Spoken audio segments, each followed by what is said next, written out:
a cargo de Rocío González, que trabaja aquí en la Universidad de Michoacana, que nos va a hablar de un análisis descriptivo de patrones de actividad. Gracias por la invitación. Bueno, yo les quiero motivar con 3 ejemplos en específico de datos clínicos que reflejan cierta actividad, patrones de actividad durante grabaciones de actividad cerebral. Entonces, a mí me interesa el área de neurociencia matemática, en particular utilizar herramientas matemáticas o computacionales o de análisis de datos para tratar de entender fenómenos que suceden en el cerebro, en específico durante grabaciones de actividad cerebral. Entonces estamos tratando de entender esta maquinaria compleja que nos hace funcionar como seres pensantes, ¿no? Y pues también como simplemente como animales, ¿no? Que tenemos que movernos, comer y todo esto. Entonces, en esta charla yo les voy a mostrar 3 ejemplos en concreto de grabaciones clínicas donde vamos a observar estos patrones de actividad que les estoy mencionando. El primer ejemplo va a ser qué es lo que sucede justo antes de la terminación de una crisis epiléptica. Y aquí nosotros vamos a estar observando ciertos patrones de tipo onda viajera. El segundo ejemplo que vamos a ver es de oscilaciones en bandas de frecuencias cerebrales, que ahorita les voy a decir qué es esto si no lo saben, durante tareas de percepción temporal. Entonces hay unos investigadores que están tratando de estudiar cómo es que el cerebro mide el tiempo. Entonces tenemos estos datos clínicos que muestran estas oscilaciones durante ciertas tareas de percepción temporal. Y la tercera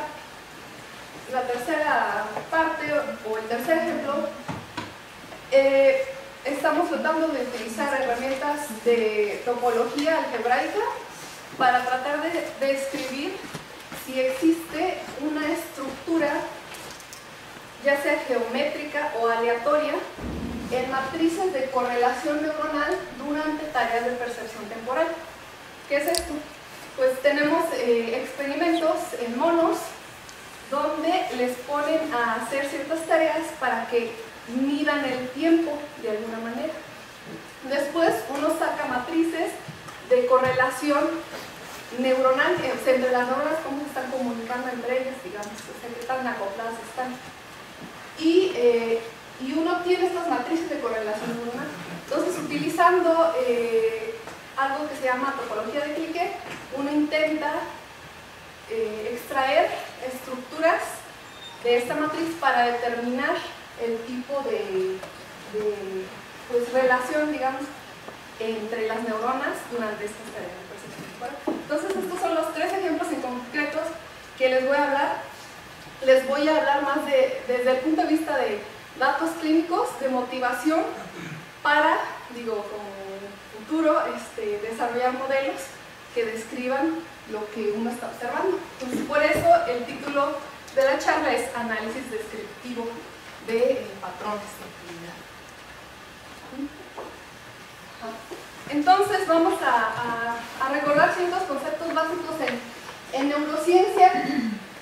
Bueno, las neuronas son las células básicas del cerebro.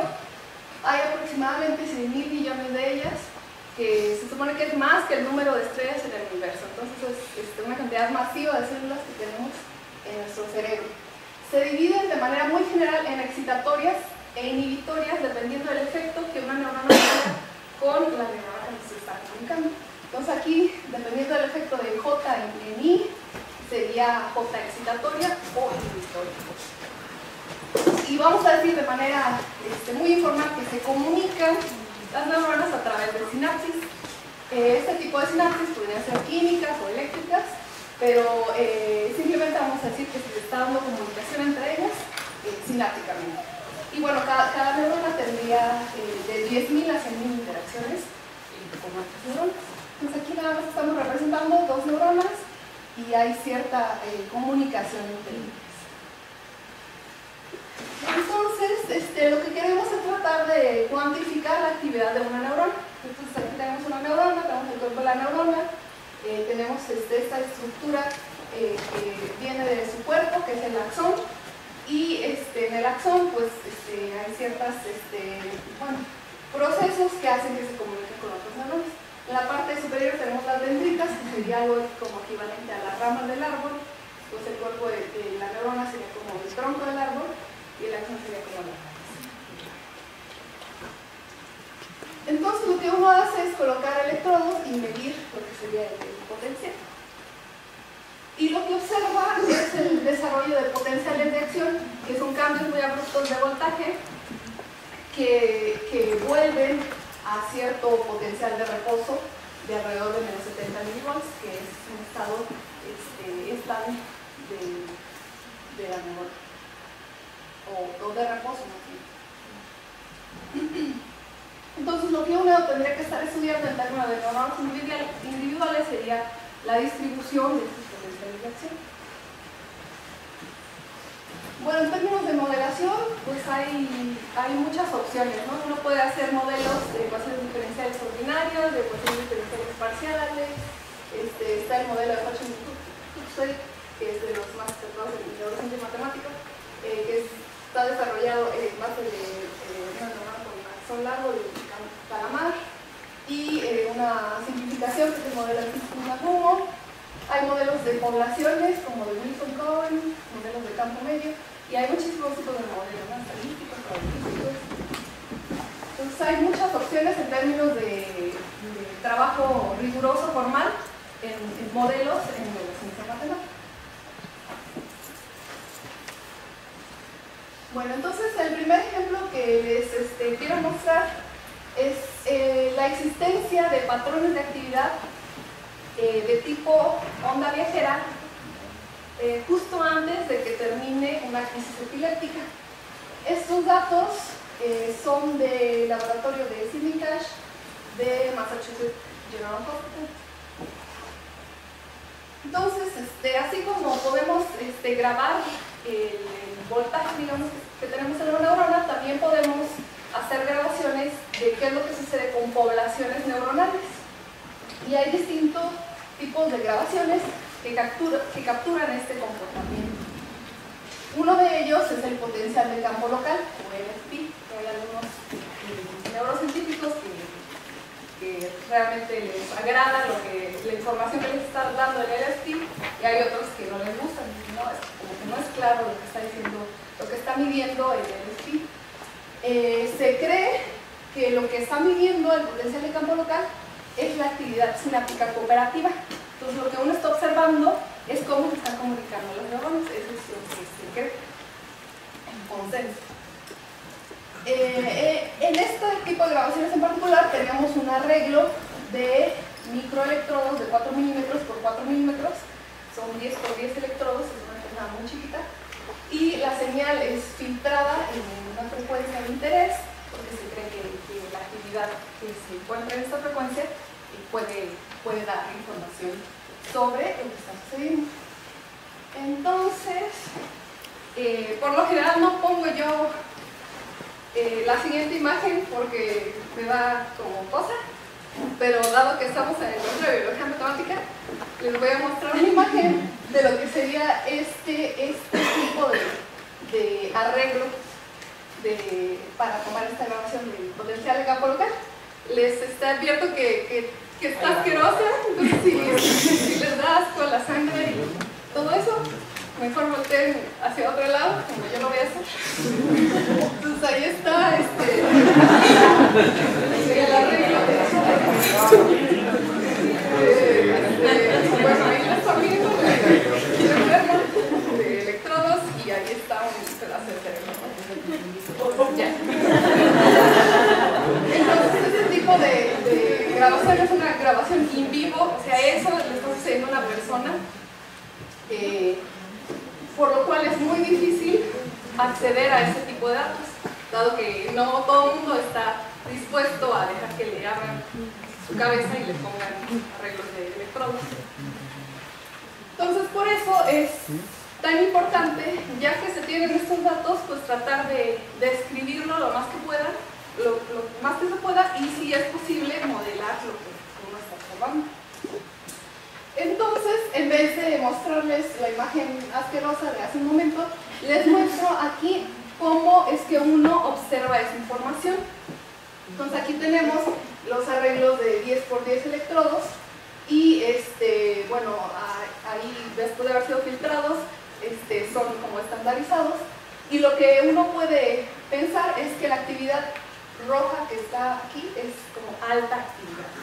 Entonces, en esos puntos hay alta actividad, alta comunicación, alta actividad sináptica. Entonces, aquí son tomas de tiempo durante con cierta diferencia de milisegundos, y uno observa cómo entra por la parte inferior derecha una onda de alta actividad sináptica y se propaga a través del arreglo para posteriormente salir. Entonces, esto es algo muy característico de qué es lo que sucede justo antes de la terminación de la taquigrafía.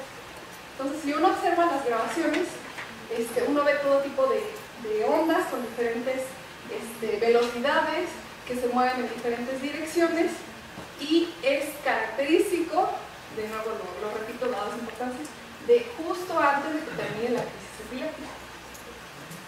Entonces, lo que intentamos hacer con esto fue un análisis descriptivo de las características de las ondas. Posteriormente trabajamos en un modelo matemático, pero no vamos a hablar de eso por el momento, sino vamos a hablar del análisis descriptivo. Entonces, los datos que tenemos están, como ya les mencioné, cerca de la terminación del ataque, cuando la actividad tiende a ser más organizada. Entonces, este tipo de patrones nos observan, digamos, antes de eso. Entonces, en este caso teníamos datos de 3 pacientes humanos, son 8 ataques en total, y observamos patrones de tipo onda viajera que parecían moverse en una dimensión a través del arreglo. Entonces, esto fue el análisis visual, ¿no? Las ondas parece que se mueven en una dimensión, pero pues eso no es suficiente, ¿no? Entonces, lo que hicimos fue hacer distintos tipos de algoritmos para tratar de hacer un análisis descriptivo más formal. Entonces, una de las cosas que hicimos fue convencernos de que sí se movían en una dimensión, haciendo un análisis de la distribución de ángulos que obteníamos al pensar en un campo vectorial en el arreglo. Entonces, le asignamos ciertas flechas con ciertos pesos, y con estas flechas pesadas sacamos distribuciones de ángulos.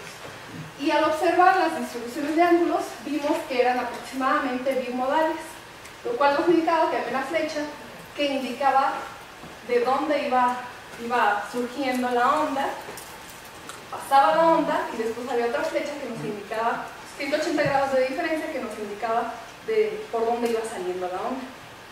Entonces, con este tipo de análisis, uno decía, bueno, pues ahora parece un poco más claro que las ondas sí están moviéndose en una dimensión. ¿Cómo le asignan los pesos, perdón? Bueno, más bien la asignación de los pesos fue para poner la distribución de ángulos. Dependiendo de qué tan larga era la flecha, se pesó el ángulo. Y la dirección ahí, el vector, cada una de esas flechas como... Es como nada más la diferencia entre ellos. que se va a lograr bien. Y de hecho se consideraron diferencias para un lado, para el otro, y después se utilizan.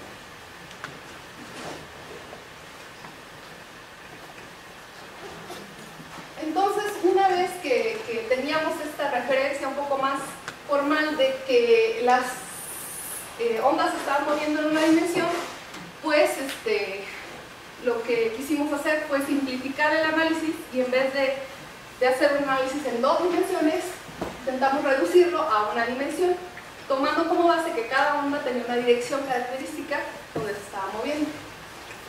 Entonces se escribieron distintos algoritmos para hacer este análisis.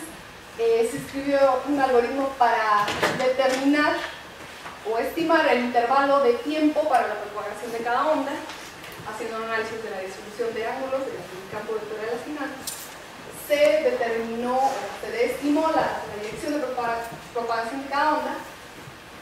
Y dado que, por ejemplo, esta onda se está moviendo en esta dirección, realmente podíamos pensar que teníamos 1, 2, 3, 4, 5, 6 aproximaciones unidimensionales de esa onda, dado que ya habíamos determinado la dirección a la que se movía. Entonces lo que hicimos fue, en vez de analizar esta onda en 2 dimensiones que se mueve en una dimensión, fue analizar las distintas aproximaciones unidimensionales de una onda. Entonces redujimos el análisis a una dimensión. Entonces para visualizar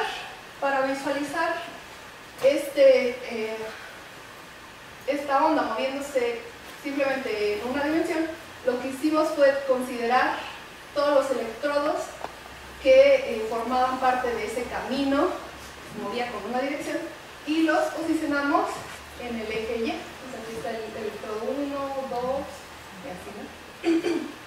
Después dejamos pasar el tiempo y vemos cómo esta onda ahora la observamos con la propagación de esta manera. Entonces se simplificaba el análisis que estábamos haciendo.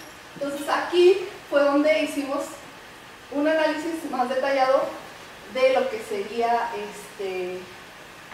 ciertas propiedades de la onda, como el ancho de la onda. También se escribieron ciertos algoritmos para determinar el ancho de la onda, la velocidad de la onda. También se hizo ciertos algoritmos para cada aproximación unidimensional, y también se observó en esta otra manera de ver a la onda que había una segunda onda de actividad que tenía una amplitud más pequeña que la primera.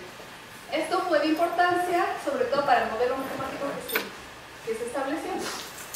Y bueno, gracias a todo este análisis, pues uno tenía una descripción de qué es lo que estaba sucediendo justo antes de la determinación de la tarjeta, en una de las características de las ondas.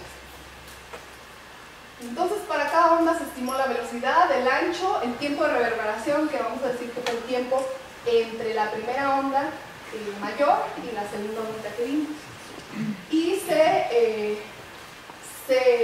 determinaron pues, relaciones entre velocidad y ancho para cada onda, y información acerca del tiempo de reverberación. Entonces esto es el análisis final de todas las grabaciones que teníamos en términos de ancho, velocidad de las ondas.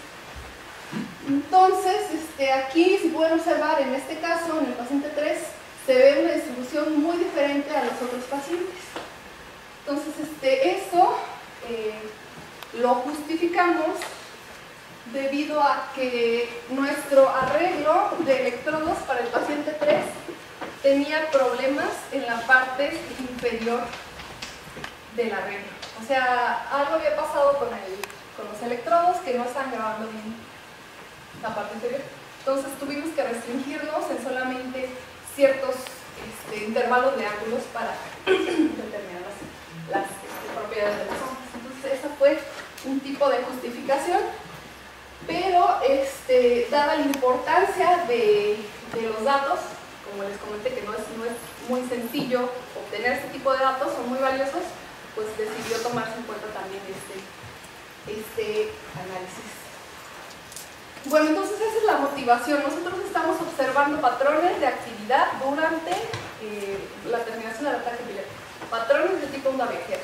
Entonces, una vez que uno los describe, ya puede como de alguna manera entenderlos y estar en una mejor posición de tratar de modelar lo que está observando, porque sabe cuáles son las características que deben de tener lo que uno está observando. Entonces, con esto en mente, nada más les cuento de manera rápida que se escribió un modelo basado en un enfoque del campo medio, primeramente con neuronas excitatorias y un término de adaptación. Se pudieron replicar más del 90% de las ondas observadas. Los parámetros del modelo fueron determinados de condiciones del modelo, de la existencia de soluciones de tipo onda y de los datos clínicos. Se verificó el modelo en ciertos parámetros y los resultados eran razonables. También se hizo un estudio formal de estabilidad de soluciones Entonces, en este momento es donde uno ya como matemático puede usar herramientas pues, más abstractas y más formales. Y posteriormente se incluyó una población inhibitoria y se estudió el efecto del reforzamiento, pero eso es otra historia. Actualmente sigo trabajando en otros efectos, en particular de las sinapsis eléctricas, en la propagación de ondas durante las crisis epilépticas. Entonces, motivación, pues ahí está, ¿no? Descripción de patrones de tipo onda viajera previos a la terminación de ataques epilépticos. Sería el ejemplo número 1. Muy bien, entonces ahora vamos al ejemplo número 2. Ahora les voy a mostrar datos clínicos durante tareas de percepción temporal. Estos son del laboratorio de Demirchand en el Instituto de Neurobiología de la UNAM en Curitiba. Entonces, en este laboratorio tiene la pregunta de cómo mide el tiempo del cerebro. Entonces, para esto se desarrollan ciertas tareas de percepción temporal, donde se ponen a monos o humanos que de alguna manera lleven cierto ritmo y determinen a lo mejor cuando un ritmo es corto, cuando un ritmo es largo, o cómo puedan replicar cierto ritmo. Entonces, aquí tenemos a un monito que está viendo la tele y ahí viendo música, no sé, comiendo hamburguesa, no sé. Bueno, esta no es la manera en que trabajan los monos, pero podemos visualizarlo como algo positivo y bonito, como y por cierto, estoy completamente en contra del maltrato animal antes de que una cosa que ya me ha pasado. Entonces, a los monos se les induce cierto ritmo, que sigan cierto ritmo, ya sea de manera visual o auditiva. Después se les remueve esa señal visual o auditiva y les piden que la mantengan de alguna manera en su cerebro, y después se le pregunta de alguna manera que el mono te haga saber dónde es donde debería seguir el ritmo. Entonces, esto es la manera en que puede hacerse una tarea de percepción temporal. Entonces, este tipo de grabaciones están hechas con otro arreglo de electrodos diferentes al que les mostré anteriormente, y son de nuevo potencial de campo local. Entonces, nuevamente estamos pensando en actividad sináptica. Esta actividad es filtrada entre 10 y 140 Hz y se tiene interés en hacer un análisis de ciertas bandas de frecuencia, que es donde se cree que hay procesamiento de la concentración, procesamiento de información, etc. Entonces, lo que les enseño ahora, a ver si se puede. Esto en particular es lo que se observa durante una tarea de percepción temporal en este tipo de grabación. ¿Se alcanza a ver? Sí. Ajá. Entonces, aquí, a diferencia del ejemplo anterior, tenemos que hay actividad que se está moviendo visualmente, observamos que se está moviendo hacia los lados, ¿no? Lo cual nos hace pensar que significa que hay más como una actividad por columnas, predominantemente por columnas, y lo cual pues tiene sentido.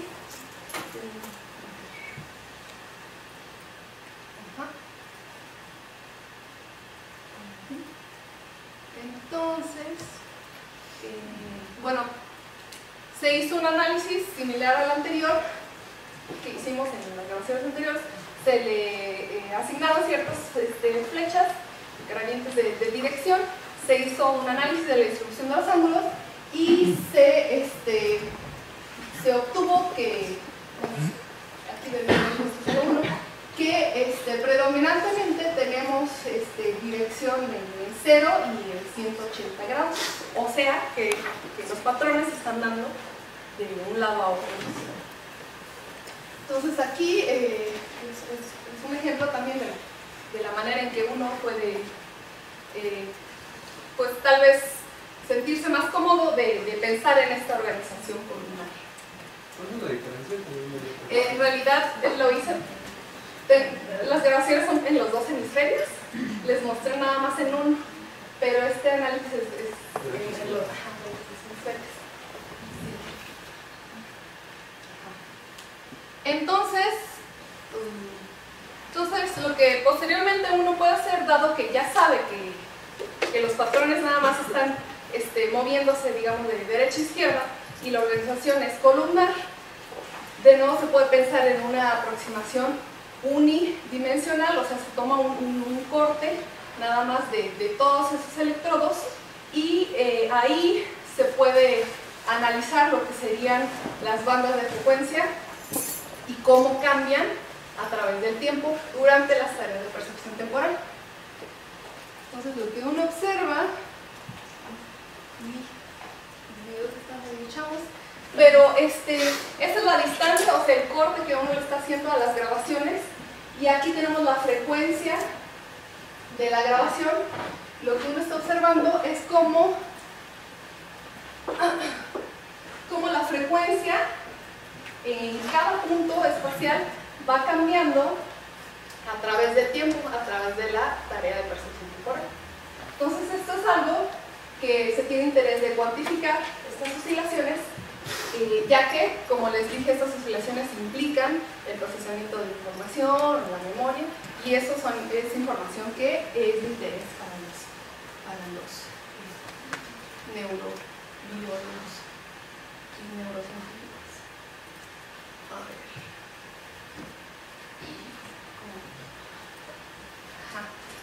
Entonces, en este caso, pues uno de nuevo está observando esos patrones de actividad, ¿no? Ya sea en la actividad del LFP o estas oscilaciones en las bandas de frecuencia. Entonces, tenemos otro ejemplo similar en un aspecto y en otro aspecto diferente al ejemplo de los patrones de onda viajera durante epilepsia, ¿no? Entonces, aquí es necesario hacer una descripción de las oscilaciones en las bandas de frecuencia. Hay ciertos grupos de investigación que ya han analizado estas oscilaciones o ondas, pero ahora en frecuencias, y lo que vamos a hacer es usar este enfoque para una descripción formal de las oscilaciones. Y de nuevo, la idea es pues entender lo que te están diciendo los datos. Una vez que entiendas bien lo que te están diciendo los datos, ya estás en una posición más robusta para desarrollar un modelo que te pueda describir o replicar estos datos, ¿no? Entonces, como último paso, desde el punto de vista sería ok, entonces ese es el ejemplo número 2. Y ahora tenemos al ejemplo número 3, que este tiene un poco más que ver con esta idea de pensar en estos gráficos que te están representando, un sistema biológico. Estos datos son durante tareas de percepción temporal, o sea, también están tratando de entender cómo es que el cerebro mide el tiempo con estas tareas de mantenimiento de ritmo o de decisión de dónde está cierto ritmo. Y estos datos son de laboratorios de Víctor Lafuente, también del Instituto de Neurobiología. Entonces aquí estamos tratando de utilizar otro enfoque. Los enfoques anteriores era como que minería de datos, en cuestión de análisis de datos, es como minería de datos, pues escribir algoritmos, ¿no? que de alguna manera extraigan información importante de tus datos. Aquí estamos en un enfoque diferente. Estamos tratando de utilizar herramientas de análisis topológico de datos, en particular de topología de Cliquet, para obtener información relevante de las matrices de correlación neuronal. Entonces tenemos las tareas de percepción temporal, se determinan matrices que te estén diciendo cómo están correlacionadas las neuronas durante estas tareas. Lo que hicieron Hughesty y otros investigadores el año pasado fue proponer que para determinar información sobre matrices de correlación, lo que uno puede hacer es obtener ciertos invariantes topológicos que te van a hablar de cierta persistencia de información relevante, que a final de cuentas te puede dar información sobre la estructura de tus matrices, en términos de que si tiene una estructura geométrica, determinada tal vez por el mismo sistema, o sea, por la localización, en qué parte del cerebro se encuentra, o en términos de cómo se está procesando la información, o si tiene una estructura aleatoria. Entonces, de alguna manera, estos invariantes se podrían dar un poco de información si lo que tú tienes en tu sistema es algo aleatorio, o sea, las neuronas, cada quien está haciendo lo que le pega la gana, o si hay cierta relación en términos de cómo se está procesando la información, ¿no? Esto, ellos lo probaron con distintas tareas, en particular lo probaron con estas neuronas que se llaman de place cells, de detección de lugar, no sé cómo espacial, ajá, que se supone que tienen más potenciales de acción cuando la rata se encuentra o el animal se encuentra en cierto lugar en específico, tienen predilección por tener más actividad durante cuando el animal se encuentra en cierta posición específica. Entonces, de alguna manera, uno esperaría que la información o la relación entre estas neuronas sea una relación geométrica, que la correlación vaya disminuyendo conforme se van alejando de cierta posición. Entonces, ellos lo probaron en esta tarea y sí pudieron determinar una estructura geométrica en sus matrices de correlación, y también lo determinaron en datos del sistema olfatorio, me parece, de la mosca, y ahí detectaron una estructura random, ¿no? Las neuronas del sistema olfatorio. Entonces, en comparación con análisis matriciales tradicionales, donde uno determina valores y ese tipo de cosas, se propone la información, utilizar la información de ciertos invariantes topológicos. Y la razón detrás de esto es que, bueno, ellos dicen, no, pues es que cuando uno está utilizando información matricial, o sea, y en valores en particular, estos funcionan bien cuando tú tienes un cambio de base, ¿no? Transformación lineal. Ajá. Pero pues el sistema biológico no tendría por qué ser lineal, ¿no? O sea, es muy probable que sea no lineal, lo que está sucediendo durante una tarea de este tipo. Entonces, la diferencia con este método es que estos invariantes, en contraste con los eigenvalores, persisten cuando uno aplica funciones continuas no lineales. Entonces, si uno toma una matriz de correlación neuronal y le aplica una función monótona no lineal, los invariantes de la matriz van a ser los mismos.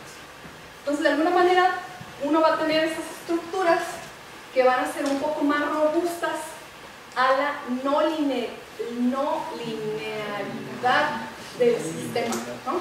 Entonces, esto pues es algo interesante, una propuesta interesante. Entonces, para aplicar estos invariantes, lo que uno hace es, aquí está, bueno, más o menos lo que ellos proponen, ¿no? Tienes una matriz de correlación y tú le aplicas una transformación no lineal, monótona. Los eigenvalores, pues, se va a perder la estructura que tenían, ¿no? De manera inicial. En cambio, esta otra invariante topológico va a persistir. Ajá. Entonces, la idea general de esto es que uno va a tener sus matrices de correlación, va a ir formando grafos complejos de grafos, o sea, grafos que van incluidos en otros complejos. Se va a fijar en algo que se llama cliqué, que son grafos donde hay conexiones de todos con todos. Ajá. Estos grafos donde hay conexiones de todos con todos, en topología vendrían a ser cosas como contraíbles. Entonces, lo que uno está tratando de determinar es cuáles son las estructuras no contraíbles, o sea, no triviales, que persisten en la matriz. Entonces, es una idea súper general. Está basada en ideas de topología algebraica, donde uno construye estos ciclos que son determinados por la homología de cierto complejo. La homología está midiendo estas cosas, estas estructuras invariantes que son de interés para la descripción del sistema. Entonces resulta que si uno toma su matriz de correlación, puede determinar estos complejos con esta información relevante de la estructura en sí y analizar los invariantes topológicos, es decir, las curvas de Betti. Y resulta que cuando uno analiza estos invariantes topológicos en matrices aleatorias, con cierta base aleatoria, y en matrices con cierta estructura geométrica, los invariantes son muy distintos. Entonces esto le permite a uno comparar el sistema que está analizando. Entonces uno toma su sistema, construye todos estos invariantes topológicos y luego los compara con algunos que son aleatorios y otros que son geométricos. Al compararlos puede determinar qué tipo de estructura tiene tu sistema, si es una estructura aleatoria o si es una estructura geométrica. Entonces hay mucho detrás de eso que... ¿Qué son las curvas de Betti? Las curvas de... hay cierta densidad, digamos. La densidad determina el grafo que uno está analizando. Sobre ese grafo se calcula algo que se llama la homología, que tiene que ver con el número de ciclos no triviales. En dimensión 1, el ciclo sería lo mismo que en teoría de grafos, sería algo que digamos como n poligonal que regrese. En dimensión m sería una cosa más abstracta, pero la misma idea es de que tú tienes algo que no se puede contraer de alguna manera. Entonces, a ver, este es 1, 2, no sé, 3 y 5, ¿no? Entonces, este es, digamos, un ciclo. Ajá. Es un ciclo en grafos, es un ciclo en homología. La diferencia de un ciclo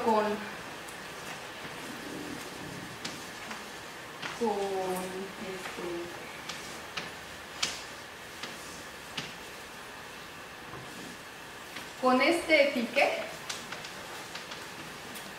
es que de alguna manera, como este clique está todo conectado en topología, es como pensar que se contrae. Pero un ciclo no se puede contraer porque aquí tiene un hoyo. Aquí hay un hoyo. Entonces lo que está haciendo la homología es detectar estos ciclos que de alguna manera no pueden contraerse. Eso es en una dimensión. Podemos subir de dimensiones. Entonces podemos pensar un 2 ciclo, en vez de ser una cosa así, sería un tetraedro, no sé. Ajá. Y buscas las estructuras que no son contraíbles en este sentido, que no todo está unido, hay ciertos hoyos adentro. Estas son las estructuras que están midiendo las curvas de Betti. Entonces estas está diciendo el número de ciclos, ya sea en dimensión 1 o en dimensiones más altas, que son de importancia porque no se contraen, entonces tiene una estructura pues más interesante. Entonces eso se mide con las curvas de Betti. Entonces para cada densidad existe cierto grafo y el número de Betti en esa densidad te determina el número de ciclos en distintas dimensiones. Entonces, no solo estamos pensando en una dimensión, eso es lo poderoso de esta herramienta, que no solo estamos pensando en un ciclo aquí, estamos pensando en ciclos que podemos pensarlos como embebidos en espacios más grandes, ¿no? Entonces eso es algo desde mi punto de vista muy, muy interesante y poderoso. Entonces resulta que si uno observa estas curvas de Betti para matrices que vienen de estructuras aleatorias, las características de las curvas de Betti son muy distintas a aquellas que vienen de matrices que tienen cierta estructura geométrica. Entonces esta es la idea así súper general de lo que significan estas curvas de Betti. Ajá. Entonces, bueno, aquí no puse el otro ejemplo. Estas son las características de las curvas de Betti que vienen de matrices aleatorias. Y conforme uno aumenta de dimensión, va aumentando el número de ciclos. Entonces, en dimensión 1, hay ciertos ciclos. En dimensión 2, o sea, digamos en una dimensión más grande, tenemos un número de ciclos mayor. Y así va avanzando. En las matrices geométricas, esto no sucede, es al revés. Y es al revés porque en las matrices geométricas es más probable que las cosas estén todas unidas. Entonces, al estar todas las cosas unidas, cuando hay cierta geometría detrás del sistema, esperas que haya más relaciones entre ellas, hay más cliques, hay más cosas que se contraen. Al haber más cosas que se contraen, hay menos ciclos. Entonces es muy diferente el tipo de información que uno puede obtener de dos estructuras distintas. Y bueno, otra cosa muy poderosa de esta herramienta es que uno puede hacer estas determinaciones sin saber el estímulo que está recibiendo el sistema. Entonces les comentaba este ejemplo de las células de place cells que detectan el lugar. Entonces uno necesita saber de alguna manera dónde está la rata, el animal, para saber a qué le corresponde, a qué lugar le corresponde esa neurona, ¿no? Entonces necesitas saber de alguna manera el estímulo externo. Y con este método tú no requieres esa información, tú únicamente ves las matrices de correlación. Entonces eso es algo que también me parece muy interesante. Entonces, con esta idea de análisis topológico de datos, lo que hice aquí fue determinar las curvas de Betti, que quedaron muy puntiagudas y muy fijas, de una tarea de percepción temporal. ¿Sí? Sí, y la parte de arriba, la parte superior, tenemos las curvas de Betti, beta 1, beta 2, beta 3, o sea, los 1 ciclos, los 2 ciclos, los 3 ciclos, durante una tarea de percepción temporal. Después lo que hice aquí fue aleatorizar la matriz, o sea, empecé con una matriz de correlación. Después lo que hice para ver qué tan diferente era con ella misma, pero ahora aleatoria, a ver si preservaba la misma estructura. Entonces la tomé, la aleatoricé y me quedó esta de acá. Entonces aquí parece que el beta 1 es casi el mismo, pero los 2 ciclos y los 3 ciclos ya se ven muy diferentes, lo cual era una buena señal.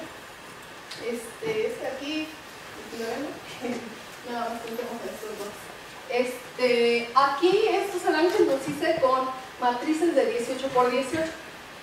Entonces, yo considero que de la información que hemos sacado hasta ahora podría indicar que podemos determinar esta estructura geométrica de nuestras matrices de correlación, pero necesitamos más datos, necesitamos hacer un análisis más robusto con matrices más grandes. Entonces esto es todavía algo que estamos trabajando.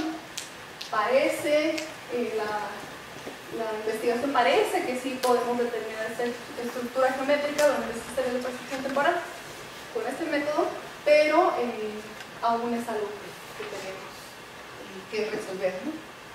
Entonces sería interesante aplicar ese tipo de información. De hecho estaba platicando con Betty al respecto, en por ejemplo análisis tradicionales que se tienen, ¿no? De información oficial, para ver si te están dando la misma información. Ok, bueno, entonces en este caso, en este ejemplo, estamos tratando un enfoque diferente, ¿no? Y es utilizar estas herramientas de análisis topológico de datos para extraer información de nuestras matrices de correlación, o sea, de manera general, de matrices de actividad cerebral, ¿no? Entonces, con esto, pues ya les presento 3 ejemplos de fenómenos pues, concretos con patrones de actividad concretos, ¿no? Que necesitan ser descritos con la mayor delicadeza posible. Y pues el objetivo de esto, desde mi punto de vista, es entender qué está sucediendo para así estar en una mejor posición de tratar de desarrollar un modelo de ecuaciones diferenciales o de cualquier otro tipo que te pueda describir lo que dicen tus datos, ¿no? Entonces eso me parece algo a mí pues muy, muy bonito, ¿no? Tener toda esta información que hay que extraer para posteriormente modelar. ¿Preguntas?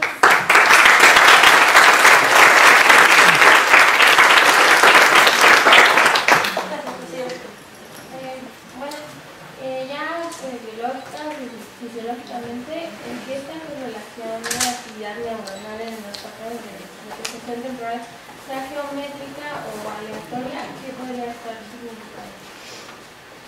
¿Qué podría estar significando? No, pues no sé qué podría estar significando, pero me parece que es de interés. Por lo mismo de que, bueno, de lo que yo sé es que este laboratorio de la Fuente tiene una descripción muy grande de actividad individual y actividad colectiva durante tareas de percepción temporal. Y hay muchas cosas que todavía no entienden. Por ejemplo, cuando se realizan estas tareas de percepción temporal, a veces se les pone al mono que sigue un ritmo, siguiendo una pantallita, que aparece una bolita a la izquierda, luego a la derecha, izquierda, derecha. Resulta que hay ciertas neuronas que se acoplan con el ritmo cuando el ritmo empieza de un lado. O sea, tiene muchos potenciales de acción cuando el ritmo está a la izquierda. Y hay otras neuronas que tienen muchos potenciales de acción cuando están a la derecha. Y hay otras que hacen lo que les da la gana. Entonces no es claro si realmente cada uno está haciendo lo que le da la gana, pero al final está el que se está midiendo el tiempo, o si realmente hay algún tipo de información acerca de cómo se está procesando esta tarea, que es como una reacción, ¿no? Tal vez que tiene que ver con los circuitos del cerebro o algo así, que alguien le dice a alguien, no, pues yo hago esto, ahora tú haces esto. Entonces, en ese caso, o por este motivo, yo creo que esto es interesante, ¿vale? Dado el número inmenso de datos que ellos tienen. Cuando estabas mencionando de lo de la toma de muestra, de cómo hacerse muestreo para lo de las epilepsias, me dio un poco de curiosidad. ¿Tomaban personas que eran epilépticas sí. y les inducían un ataque o De hecho, bueno, lo que yo sé es que bueno, estas grabaciones que toman de 3 segundos era porque ya se les iba a remover ese caso del cerebro. Entonces ellos consentían a que se les hicieran estos experimentos para pues, en pro de la ciencia, antes de que se hiciera la extracción de este pedazo de cerebro. Entonces eso sí no estoy segura si se lo indujeron o simplemente esperaron, ¿no? a que se lo dieran. Pero sí se hacen este tipo de cosas porque hay un plan de una cirugía y de remover este pedazo. Una pregunta. Quizá lo mencionaste en una publicación, pero ¿por qué estudiar la fase final de la epidemia? Porque justo antes de la determinación del ataque es cuando se observan estos patrones. No se observan durante la crisis, ni al inicio de la crisis. Se observan justo antes de que termine. Pues por eso es un... ¿Y eso daría un inicio para saber? Ajá. A lo mejor saber los mecanismos que te inducen la terminación del ataque. Si tú puedes determinar cómo inducir la terminación del ataque antes, eso sería muy positivo, ¿no? Si tienes algún fármaco que de alguna manera te induce la terminación del ataque antes de que suceda, ¿no? No sé, no puede ser.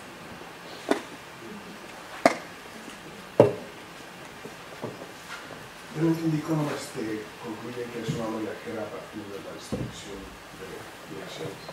Cuando estudias la distribución modal, pues sabes que es una onda, pero que viaje, ¿cómo puedes distinguir por ahí? A partir de una distribución modal de los ángulos, sabes que es una onda, pero que es una onda estacionaria, sería no, porque tenemos la información, o sea, con la distribución de los ángulos únicamente determinamos las direcciones, digamos. Pero tenemos todos los datos de cómo se está dando la distribución, cómo se está moviéndose la onda. Si se mueve la onda, la distribución es invariante. Sí, pero tenemos algoritmos que tienen ciertos umbrales de actividad que determinan cuándo una actividad es suficientemente alta, espacialmente, temporalmente, y después se determina cuándo la actividad vuelve a bajar espacialmente.